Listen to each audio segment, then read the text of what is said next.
Assalamualaikum warahmatullahi wabarakatuh. Perkenalkan, nama saya Reski Unika Amalia dengan NIM 210903502109 dari kelas manajemen E. Pada kesempatan kali ini, saya akan menjelaskan materi bab 12 akuntansi biaya yang berjudul Departementalisasi Biaya Overhead Pabrik. Perusahaan dibagi menjadi beberapa departemen. Proses pengumpulan dan penetapan tarif biaya overhead pabrik per departemen dikenal sebagai departementalisasi biaya overhead pabrik. Tujuan departementalisasi biaya overhead pabrik adalah untuk menentukan biaya produk secara akurat karena produk yang diproses oleh lebih dari satu departemen akan dibebani biaya overhead pabrik dengan tarif yang bervariasi. Hal ini adalah keuntungan menggunakan tarif departementalisasi daripada tarif tunggal.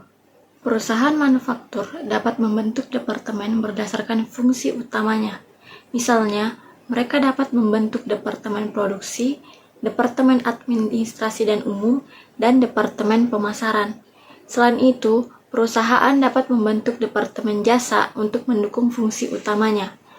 Dukungan departemen jasa ke departemen lain dapat menimbulkan biaya, sehingga biaya ini akan dialokasikan ke departemen lain yang menikmati manfaatnya, termasuk departemen produksi.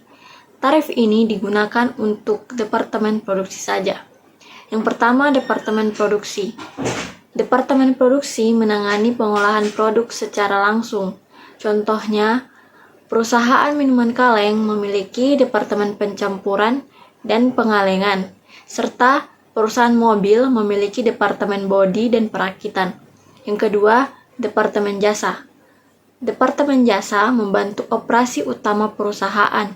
Contohnya, perusahaan minuman kaleng memiliki departemen listrik dan pemeliharaan. Contoh lainnya yaitu perusahaan mobil memiliki departemen listrik dan pemeliharaan. Biaya dapat dikategorikan menjadi dua, yaitu yang pertama biaya langsung departemen, yang kedua biaya tidak langsung departemen. Biaya langsung departemen adalah biaya yang dapat diteruskan ke departemen tertentu tanpa melalui proses alokasi. Misalnya, depresiasi mesin dan peralatan yang digunakan oleh departemen pengolahan dan biaya sewa gedung yang digunakan oleh departemen perakitan. Yang kedua, biaya tidak langsung departemen, yaitu biaya yang tidak dapat ditelusur dan dibebankan ke departemen tertentu melalui proses alokasi. Contohnya, depresiasi sebuah gedung yang digunakan oleh beberapa departemen secara bersama-sama yang artinya tidak dapat ditelusur secara langsung.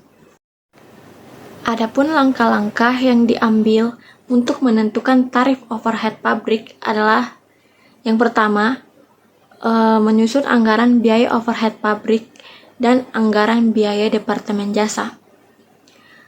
Anggaran overhead pabrik dan departemen jasa terdiri dari anggaran biaya langsung dan tidak langsung, yang terdiri dari berbagai jenis biaya. Beberapa di antaranya bersifat tetap dan lainnya bersifat variabel. Yang kedua, menetapkan dasar alokasi anggaran biaya departemen jasa. Setelah anggaran biaya overhead pabrik dan anggaran biaya departemen jasa dibuat, langkah selanjutnya adalah menetapkan dasar alokasi anggaran biaya departemen jasa.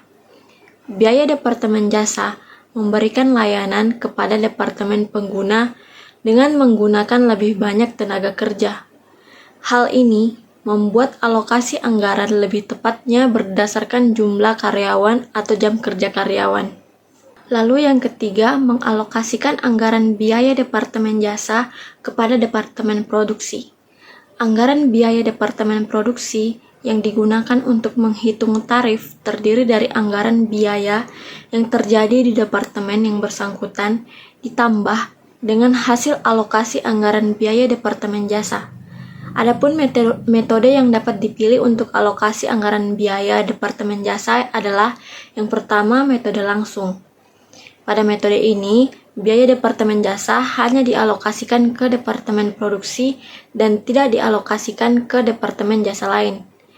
Metode ini dapat diterapkan jika selisih hasil perhitungan biaya produk tidak material atau jika suatu Departemen Jasa tidak menggunakan jasa Departemen Jasa lainnya. Yang kedua, metode bertahap. Pada metode ini, biaya Departemen Jasa hanya dialokasikan ke Departemen Produksi dan tidak dialokasikan ke Departemen Jasa lain. Dalam urutan pengalokasian biaya, Departemen dengan biaya tertinggi didahului oleh Departemen dengan biaya terkecil.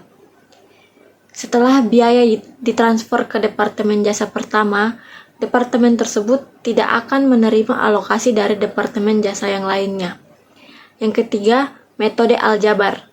Jika Departemen Jasa saling memberikan jasa, metode aljabar dapat digunakan. Dalam metode ini, biaya Departemen Jasa dialokasikan secara bersamaan melalui teknik aljabar. Langkah terakhir atau langkah keempat yaitu menghitung tarif biaya overhead pabrik Departemen Produksi dengan dasar pembebanan yang menjadi pemicu terjadinya biaya overhead pabrik tersebut. Setelah alokasi biaya Departemen Jasa, langkah selanjutnya adalah menghitung tarif biaya overhead pabrik Departemen Produksi. Hal ini dapat dicapai dengan membagi anggaran biaya overhead pabrik Departemen setelah alokasi dengan dasar pembebanan atau pemicu terjadinya biaya overhead pabrik setiap Departemen. Kemudian, pada akhir bulan, jika produk atau pesanan selesai diproduksi, maka biaya overhead pabrik dibebankan kepada produk atau pesanan dengan menggunakan tarif yang berlaku untuk masing-masing Departemen Produksi. Biaya overhead pabrik sesungguhnya diringkas dan dicatat dalam rekening biaya overhead pabrik sesungguhnya. Biaya ini diakumulasi dan diketahui jumlahnya setelah akhir tahun. Data rinci biaya overhead sesungguhnya dicatat dalam kartu biaya overhead pabrik sesungguhnya setiap Departemen. Biaya overhead pabrik sesungguhnya yang telah diakumulasi dalam setiap Departemen Produksi akan dijumlahkan dengan biaya alokasi dari Departemen Jasa. Proses alokasi biaya Departemen Jasa sama dengan proses alokasi anggaran biaya Departemen Jasa pada saat perhitungan tarif. Baiklah, mungkin itu saja yang dapat saya jelaskan dari materi bab 12 buku akuntansi biaya. Lebih dan kurangnya mohon dimaafkan. Wabillahi taufiq wal hidayah. Wassalamualaikum warahmatullahi wabarakatuh.